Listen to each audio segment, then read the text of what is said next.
tal? Muy buenos días, bienvenidos a Punto y Coma. Hoy hablaremos de los videojuegos, las series de televisión y las redes sociales que atrapan a niños, niñas y adolescentes. Prohibir o acompañar. ¿Usted qué opina? Aquí revisaremos los pros y los contras. Quédense con nosotras. Sin duda el mejor juego es el que se produce en el exterior, moviéndose y en grupos de niños de diferentes edades con los que se aprende destreza y habilidades cognitivas de todo tipo, incluidas las sociales. Sin embargo, la tecnología ya es parte de la vida y eso alcanza a los menores, quienes a través de videojuegos están desarrollándose, aunque hay grupos que se manifiestan a favor y en contra de que los niños los utilicen, ya que culpan las temáticas de estos a incitarlos a la violencia, sobre todo en la adolescencia, y esto ha sido objeto de estudio e investigación. Pero es un hecho que los videojuegos mejoran diferentes capacidades cognitivas, como el optimizar la planificación, gestión de recursos y funciones ejecutivas. A los niños les gusta, sobre todo la libertad, autodirección y competencia que encuentran en los videojuegos, ya que aquí toman sus propias decisiones y se esfuerzan por superar los retos que ellos mismos han elegido.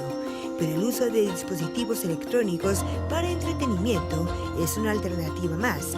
Antes de rechazar, se deben aprovechar sus ventajas e intentar evitar sus inconvenientes.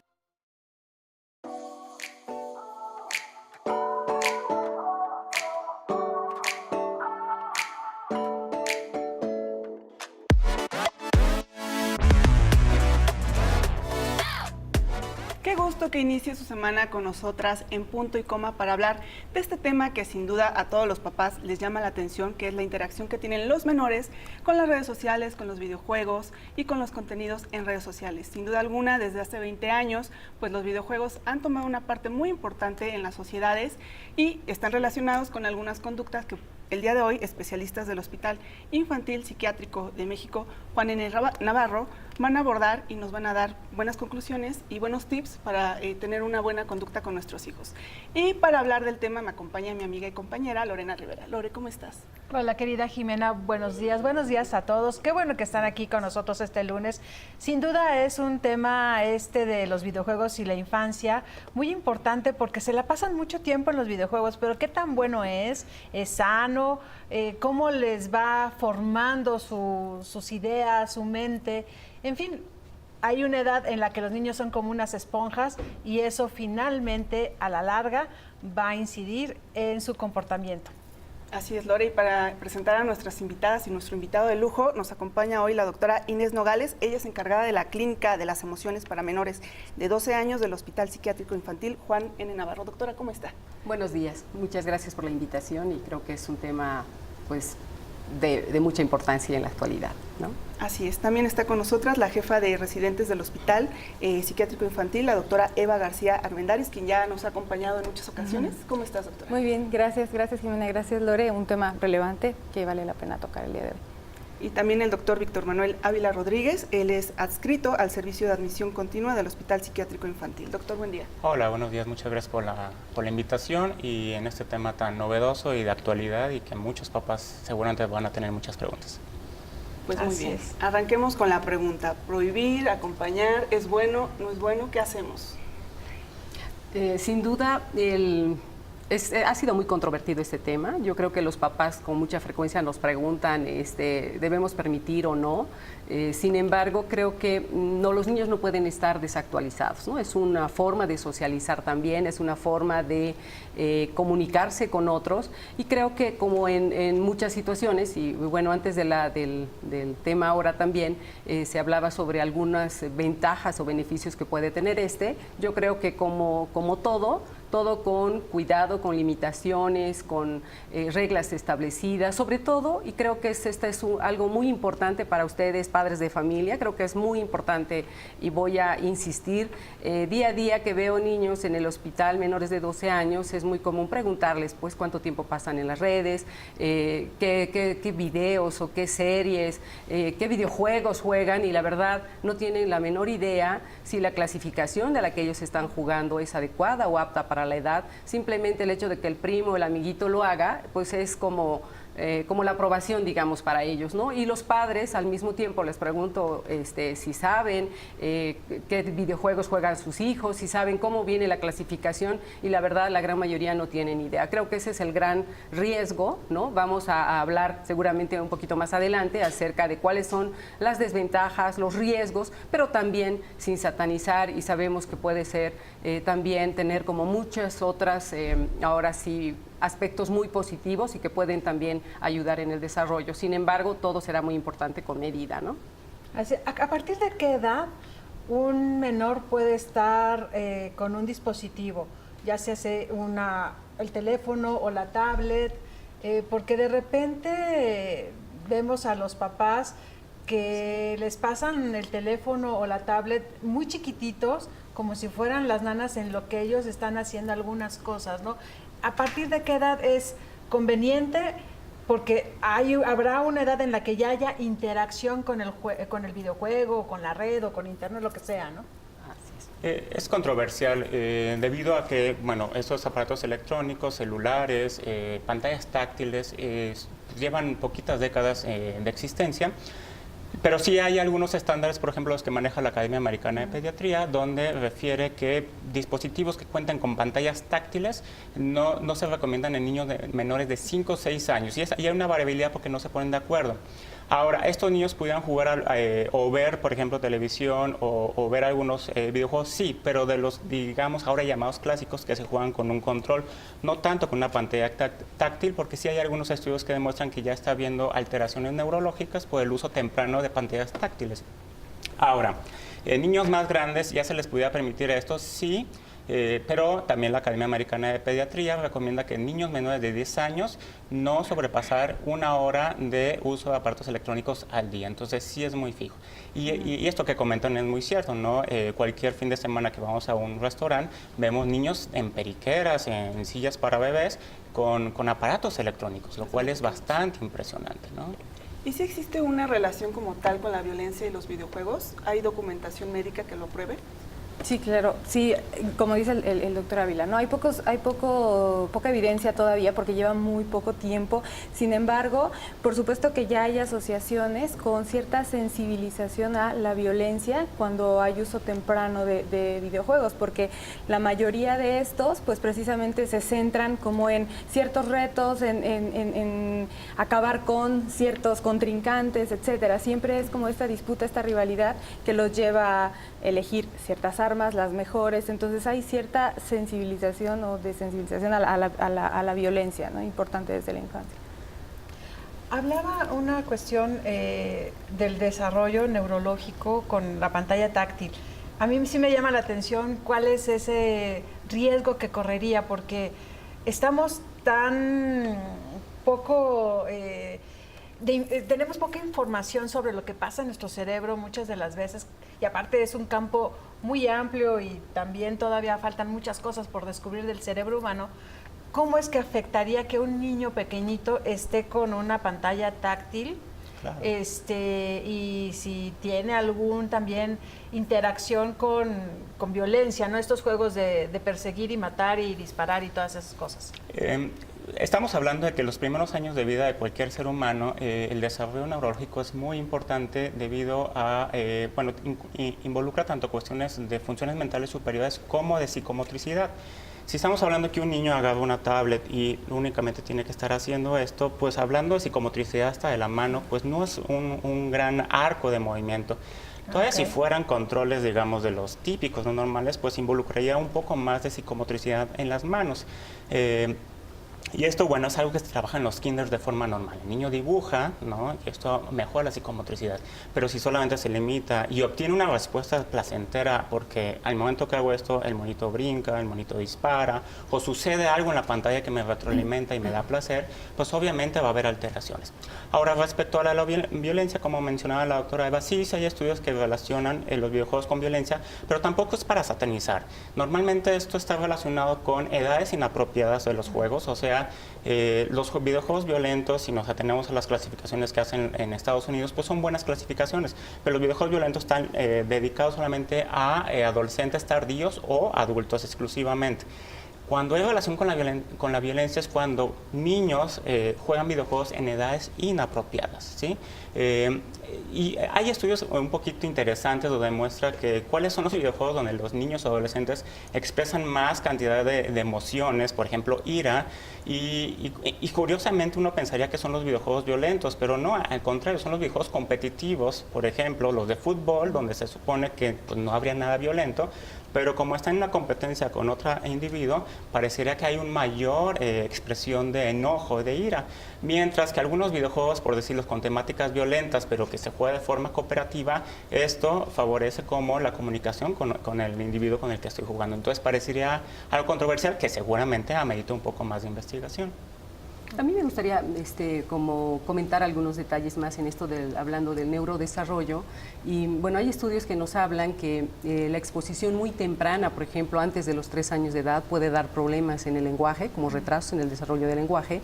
Y bueno, y en el desarrollo hablamos de etapas sensibles y etapas críticas, que si en esa etapa establecida no se estimula al niño, probablemente va a tener problemas el resto de su vida, ¿no? O sea, vamos a hablar de problemas que pueden permanecer a lo largo de la vida.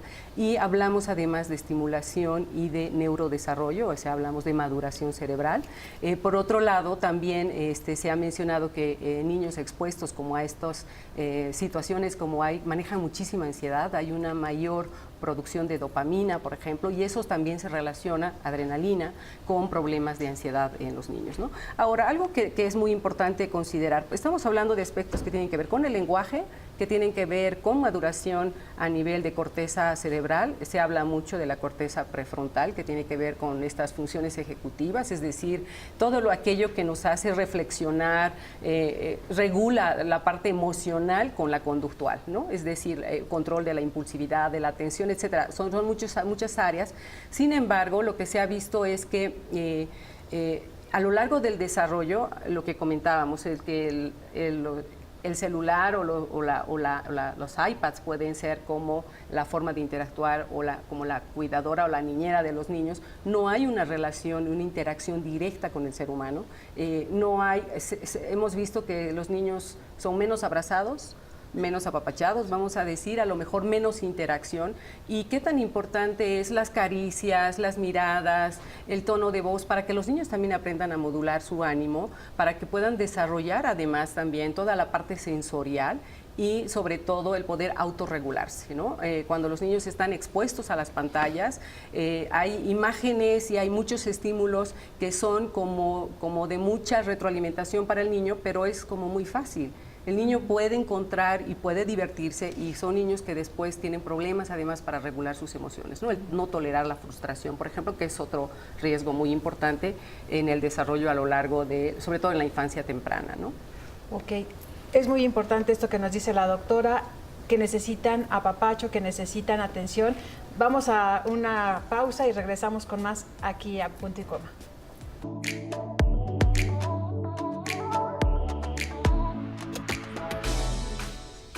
Estamos aquí de regreso en Punto y Coma y estamos hablando sobre los videojuegos y la infancia y también los adolescentes porque están muy involucrados. Nos acaba de pasar la doctora Inés un tríptico muy bueno donde vienen las clasificaciones de los videojuegos, que difiere mucho de la clasificación de los programas de televisión o de las películas.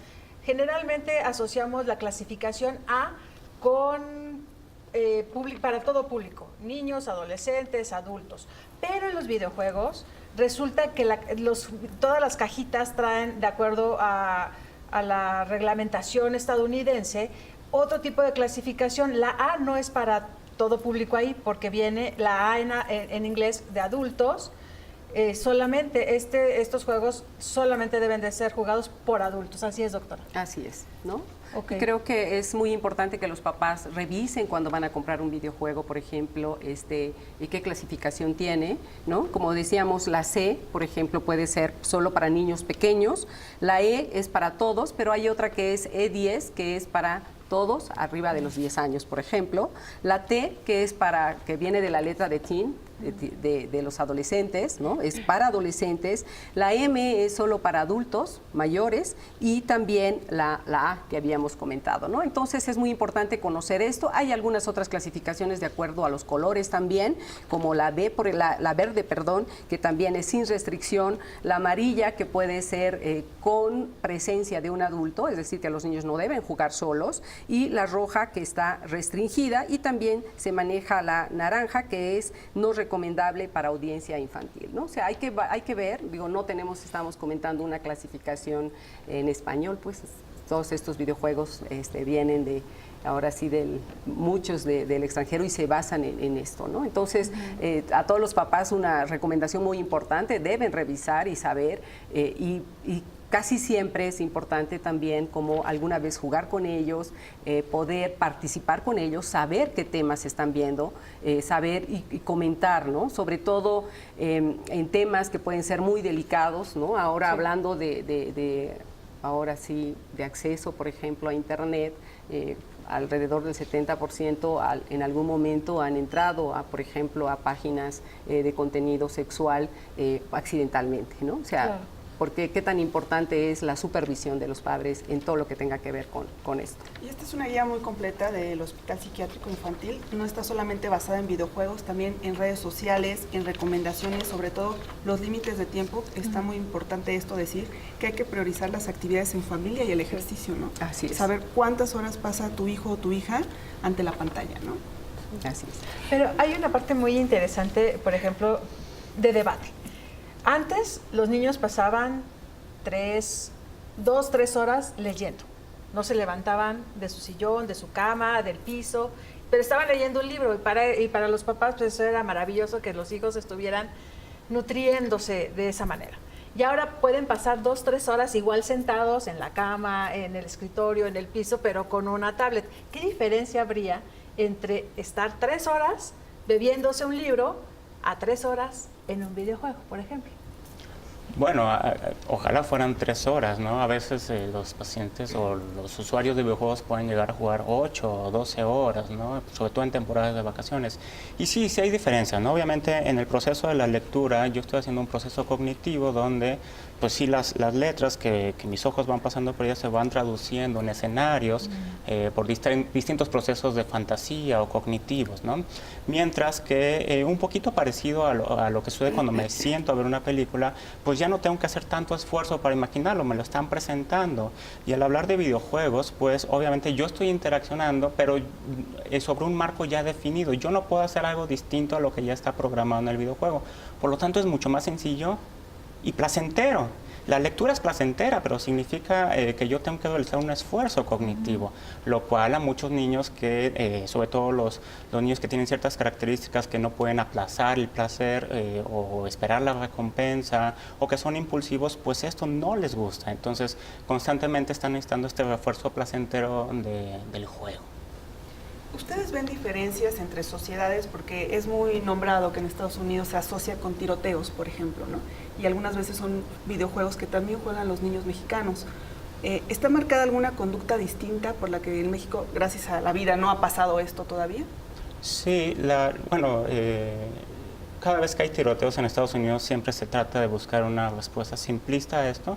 Pasó en Columbine cuando culparon a la música, ¿no? Estos chicos escuchan esta música, por lo tanto, son los responsables, ¿no? Entonces estos chicos juegan videojuegos. Cuando creo que es un poco más complejo esto, creo que en Estados Unidos la diferencia es el acceso a las armas, ¿no? El debate que se ha hablado largo y tendido de la facilidad que tiene cualquier individuo, incluso niños y adolescentes, de tener un arma en casa y pues arma más niños es igual a problemas, ¿no?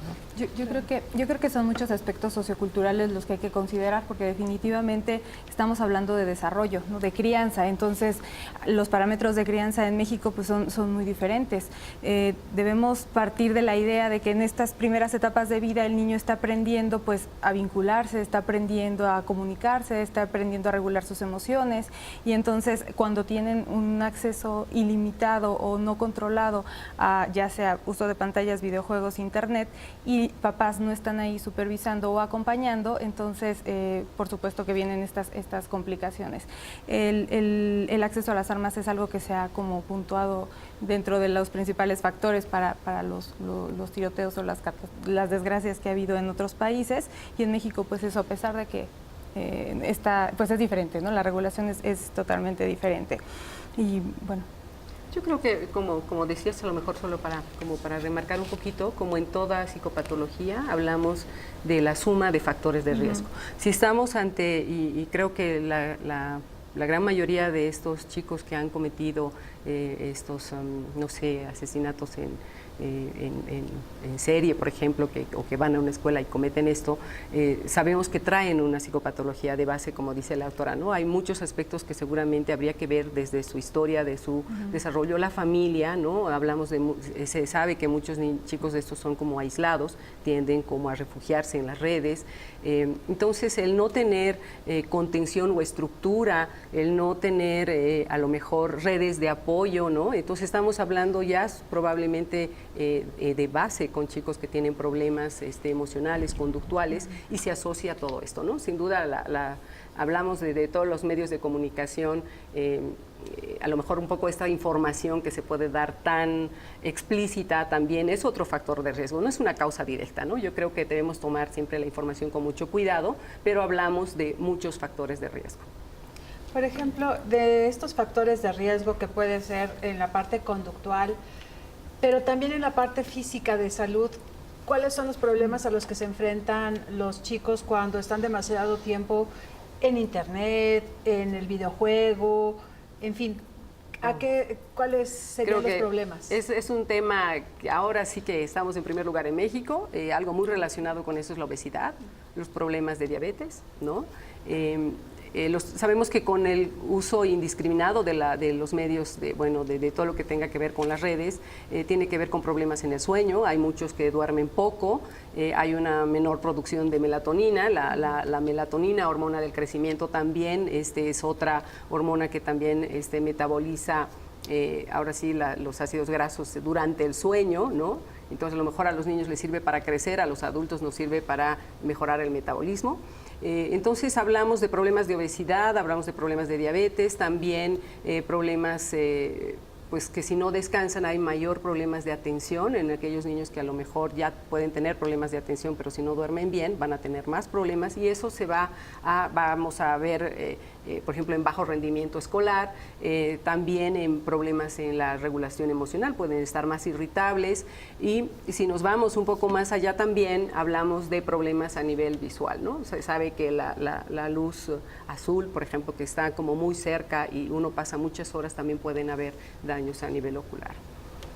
Y es que si somos muy conscientes de las ciudades en las que vivimos en este país, antes a mí me tocó jugar en la calle con una seguridad que mis papás obviamente no tenían problema con ello, pero hoy día es muy delicado que los niños quieran jugar en la calle sin la supervisión de los papás, porque finalmente hoy día papá y mamá tienen que trabajar a fuerza para poder llevar un hogar.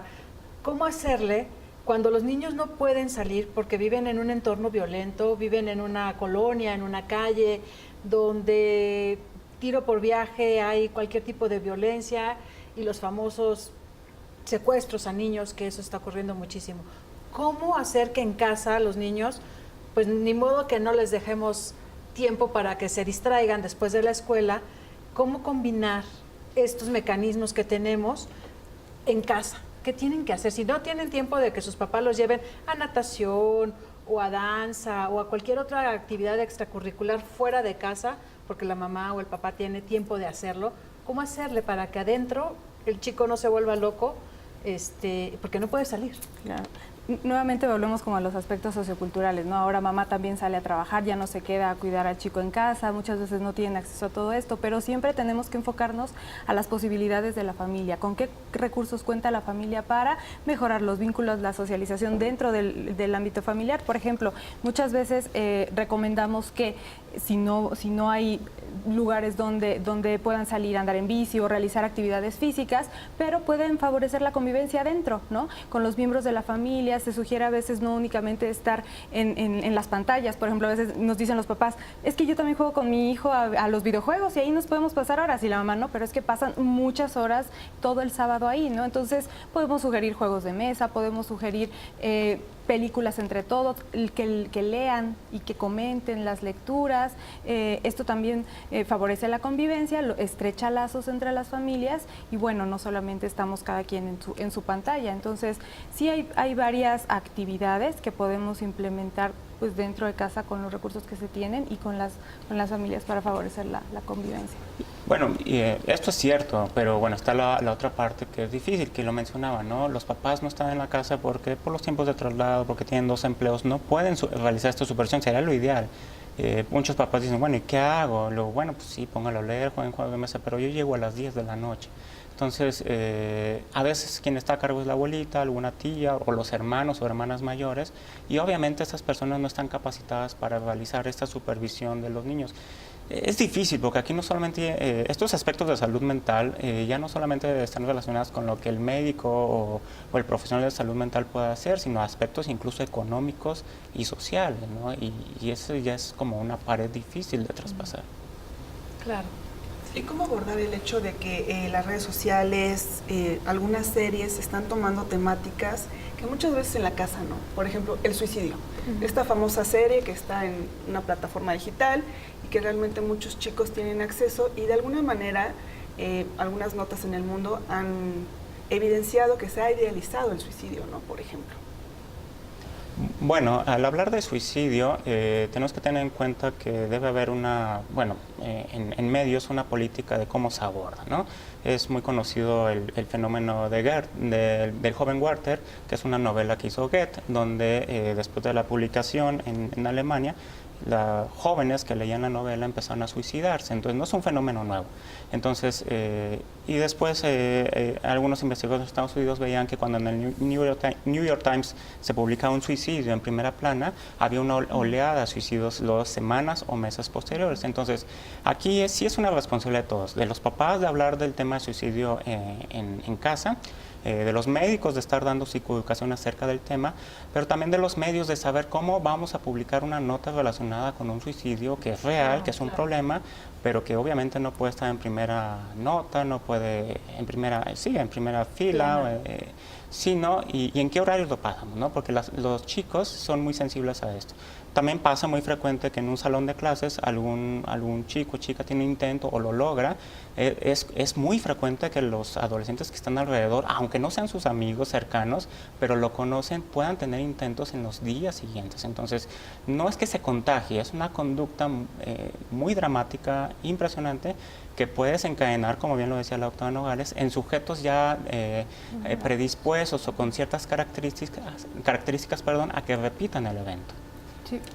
Vale la pena puntualizar, apenas leía un encabezado de una nota que decía, las redes sociales, las series de televisión han tomado como bandera la salud mental. El tema de autismo, el tema de suicidio. Hay varias series que tocan temas muy importantes que antes no se abordaban y entonces se cuestionaban el por qué ahorita se estaba tomando esta bandera. Yo creo que es parte de combatir el estigma. Muchos de los productores, por ejemplo, de series, me tocó de una serie mexicana estar en la Asociación Psiquiátrica Mexicana cuando expusieron algunos aspectos ahí del por qué habían pedido a psiquiatras dentro de la asociación que los orientaran sobre cómo dirigir la serie, precisamente para no tocar temas sensibles o si los tocaban, cómo abordarlos. Entonces, yo creo que todo va dirigido a combatir el estigma, que si se expone el suicidio, se exponga también esa vulnerabilidad de psicopatología o de salud mental que tiene que ser abordada. Y muchas veces ahí los adolescentes o niños que son más vulnerables, que a lo mejor no tienen adecuada comunicación con los padres en esos momentos o redes de apoyo, pues comienzan a identificar síntomas, conductas, y entonces no solo es esto de voy hacia lo catastrófico, sino hacia lo constructivo, y entonces pido ayuda, me atrevo a hablarlo, etcétera, ¿no? Entonces, estos puntos buenos tomaban. Pues ya lo escuchamos, la verdad es que las familias necesitamos el acompañamiento de especialistas. Si no sabemos de un tema, Realmente tenemos que ir con los médicos, con los psiquiatras, con los psicólogos, para hacerlo de la manera más exacta con nuestros hijos y evitar que tengan alguna agresión. Vamos a un corte, pero regresamos.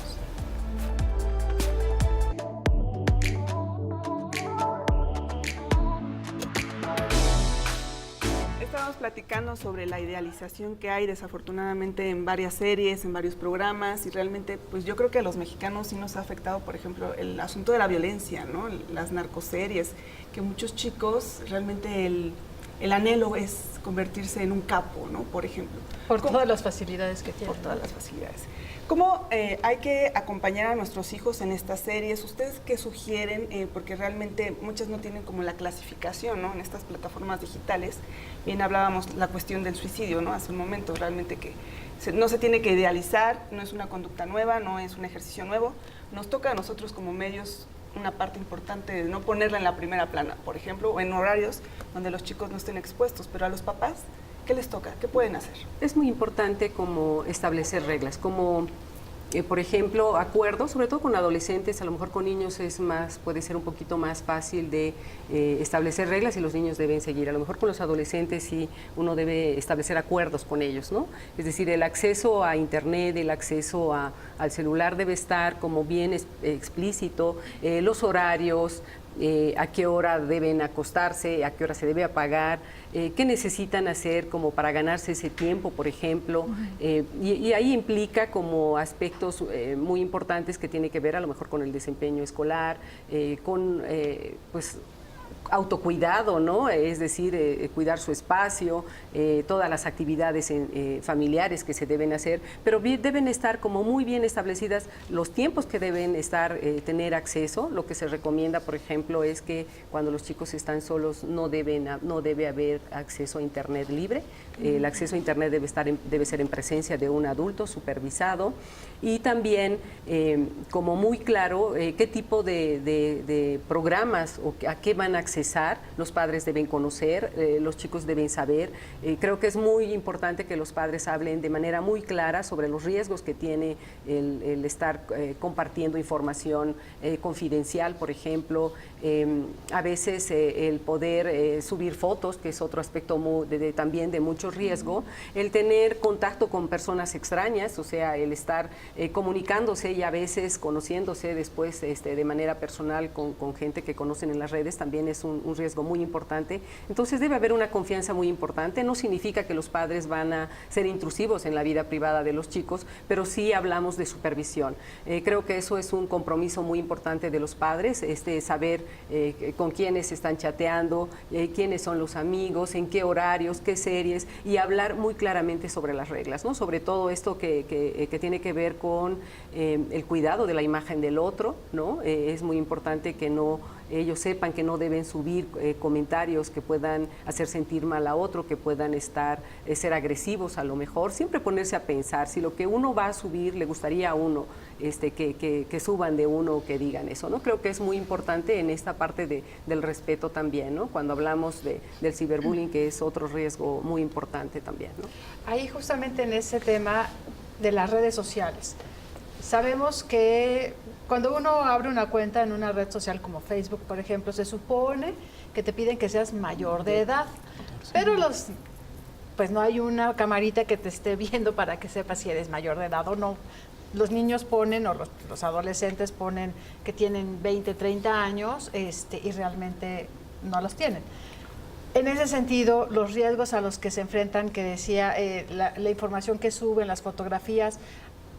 Si un niño de 12, 13 años le dice a su papá, yo quiero tener Facebook porque mis amiguitos tienen Facebook, y si no pertenezco a ese grupo, pues simplemente me van a hacer a un lado. ¿Cómo tratarlo si el papá y la mamá son conscientes de que no, ahorita no es tiempo? ¿Cómo hacerle entender que no tenga esta frustración o que se desanime, se deprima porque no pertenece a un grupo que tiene Facebook en su salón de clases? La edad mínima son 13, 14 años, ¿no? Creo que es muy importante basarnos también en todas las reglas sociales, ¿no? Por algunas situaciones que no puede ser antes y después además debe ser también con la autorización de los padres. Siempre tomaremos en cuenta la edad de desarrollo, ¿no? O sea, los niños menores de esa edad no tienen ahora sí como la madurez suficiente como para poder identificar situaciones de riesgo, para poder identificar qué información van a subir, que también puede ser de riesgo. Entonces, no solamente es como a lo mejor permitir al niño y darle como pues no sé, como poder cumplir sus demandas, que muchas veces los papás quisiéramos pues como complacerlos en todo, ¿no? Pero seamos maduros, pensemos en proteger a los niños y no hagamos cosas que no estén aprobadas. Creo que es muy importante. Aún así hay situaciones de riesgo, estamos hablando con chicos mayores de 13, 14 años, hay un riesgo, sin embargo debe haber una comunicación muy clara. Creo que es muy importante en ese sentido que todos los papás deben estar como actualizarse también. Creo que ese es un riesgo que muchos padres no saben usar toda esta tecnología y la verdad pues los niños nos rebasan, ¿no? En cuanto a accesar a páginas que no son adecuadas, etcétera, ¿no? Creo que debe haber una información muy importante. Creo que desde a lo mejor primaria debería de haber un apartado en la escuela donde se pueda educar en salud a los niños, ¿no? Y a los padres también. En relación a lo que decía la doctora Nogales, mencionaba para cómo convencer al adolescente, pues a veces no lo tenemos que convencer. Sí dejamos abierta la comunicación, le explico todo, pero no están a veces todavía en la etapa de entender qué es lo necesario, ¿no? Yo les pongo mucho el ejemplo a los papás de, bueno, yo como papá sé que a mi hijo necesita X vacuna y el niño no la va a aceptar, pero yo tomo la responsabilidad en lugar del menor. Es igual con el uso de aparatos electrónicos, internet, celulares, etcétera. Debe manejarse como un privilegio, no como un derecho que ya tienen de base los adolescentes. ¿Qué pasa cuando el adolescente empieza a creer o a vivir como este es mi celular, me lo regalan mis compañeros, nadie me lo puede quitar? Pues, ¿qué pasa cuando uno de los papás quiere poner disciplina o restringir el privilegio? Lo viven como si realmente le estuvieran quitando la vida al adolescente, ¿no? Y puede haber problemas de conducta, puede haber intentos suicidas, que no son raros, desgraciadamente, pero tiene que ver con esto, por cómo se va conceptualizando el hecho de que es un privilegio que tú te vas a ganar en el día a día, en vez de algo que puedes tener a libre demanda todos los días. Límites, poner los límites. Por ejemplo, aquí en este tríptico, sobre todo de límites de tiempo, hay una parte que dice zonas libres de tecnología, la hora de la comida y dentro de las habitaciones de los niños. Esto tiene que ver con hábitos, ¿no? Tiene que ver con hábitos desde los primeros años de crianza. Muchas veces cuando llegan los adolescentes, pues nos damos cuenta de que desde edades muy tempranas no hubo horarios de comida o todos comían en la sala, entonces el televisor siempre estaba prendido. Entonces tenemos que replantear con los padres que los hábitos familiares no son adecuados. Entonces, obviamente, dentro de esta educación que comentaba la doctora Nogales, es tan importante para los padres desde los primeros años de vida es establecer hábitos saludables, desde tiempos, desde convivencia, cuando sí, cuando no. Y esto marca en el chico una línea de vida que aunque al llegar a la adolescencia, a pesar de que quiero tener Facebook y todo, acato las reglas de mis papás, porque efectivamente si me dieron un celular fue porque en la primaria me fue bien y es una consecuencia positiva a lo que tuve, a lo que obtuve, ¿no? No es totalmente mío y yo hago lo que quiera con él, ¿no? Entonces sí, tanto los hábitos como las reglas y la manera en la que lo dirijan los padres es fundamental. ¿Y qué fundamental es esto? Por ejemplo, cuando hablamos a la hora de la comida, fuera celular. Porque se está perdiendo realmente la convivencia familiar, ¿no? La hora de la comida es como para convivir. Un televisor de fondo también se ha recomendado no, porque finalmente no permite que haya como esta comunicación, este acercamiento, vamos a decir. Entonces, los medios, bueno, son una gran ventaja, la tecnología creo que es un gran adelanto, pero también puede ser generar una gran distancia entre las personas si no se sabe dar un uso adecuado. Entonces, como en todo, creo que deben haber como límites, todo debe ser regulado. Algo que comentábamos desde un principio, que los chicos deben aprender a autorregularse.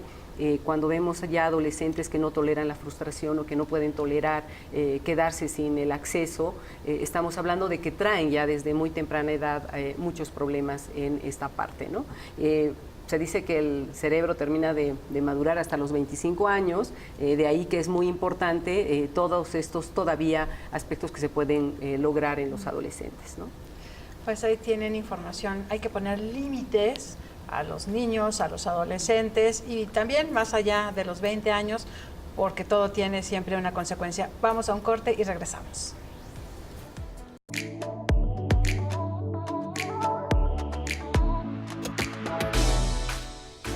Estamos platicando de cómo han cambiado las facetas de conocimiento de nuestros hijos. Realmente redes sociales a veces es una ventana, una puerta que muchos papás no quieren encontrarse, ¿no? Por los contenidos que pueda haber. Y hay que decirlo, la sexualidad en los adolescentes ha cambiado y muchas veces se ve reflejado en esto.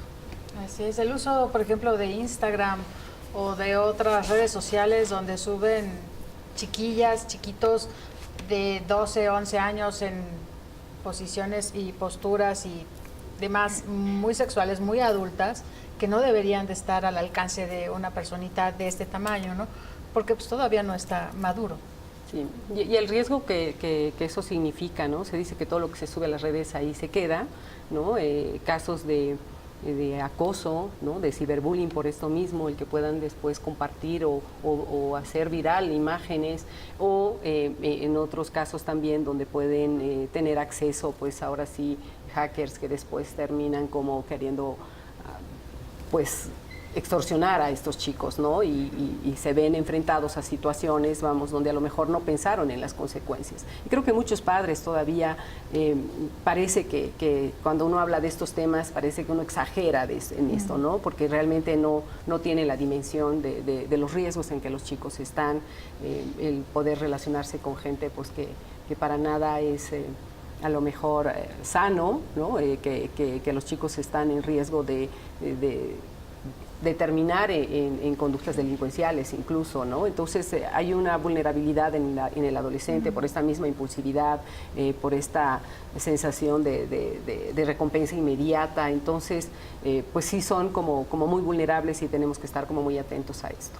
Cuando no se utilizan bien justamente las redes sociales, los riesgos son secuestro, asalto, abuso sexual, que eso es como que una de las prácticas más fuertes dentro de las redes sociales que atrapan a las jovencitas, a las adolescentes, a las niñas, ¿no? Nos contabas de casos que han llegado al hospital.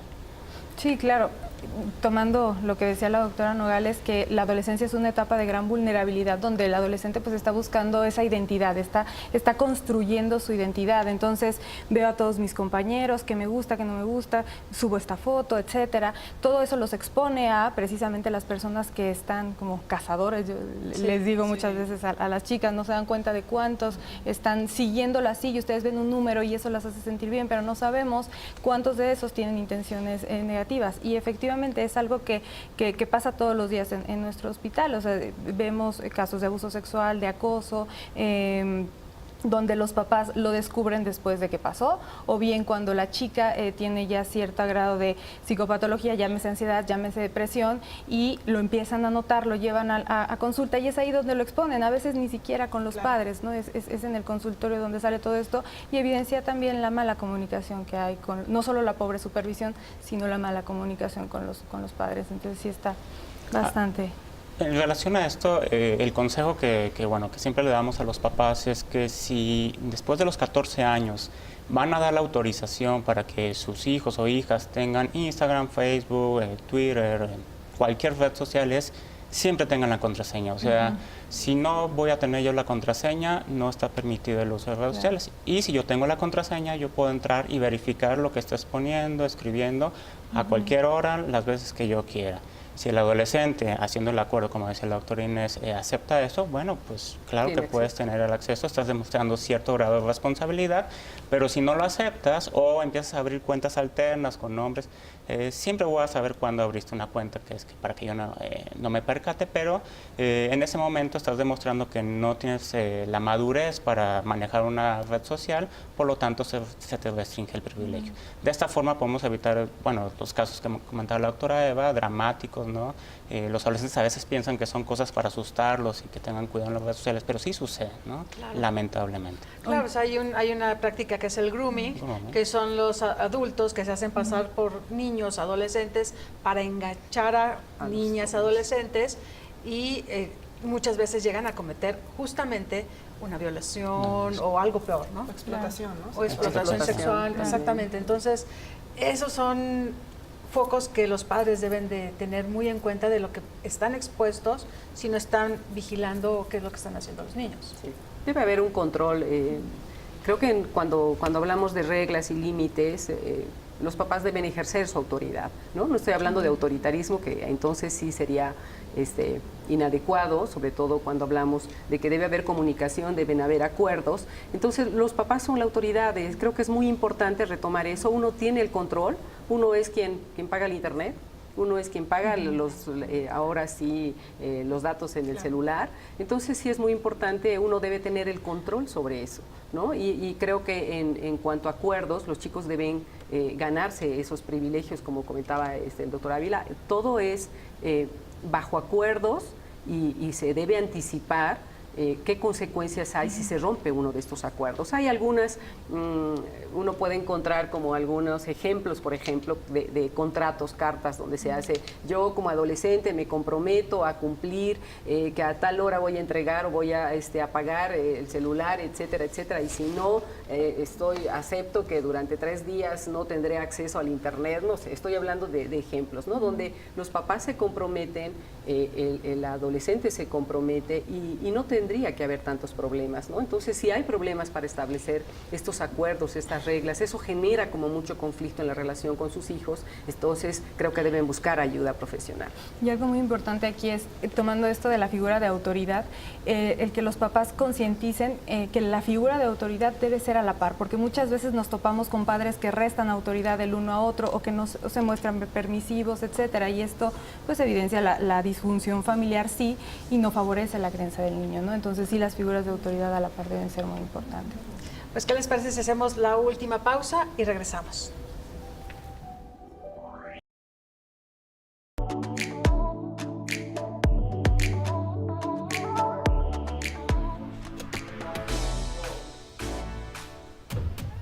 Pues llegamos al final de este punto y coma, mi querida Jimena. Querida Lore, nos vemos en la siguiente emisión.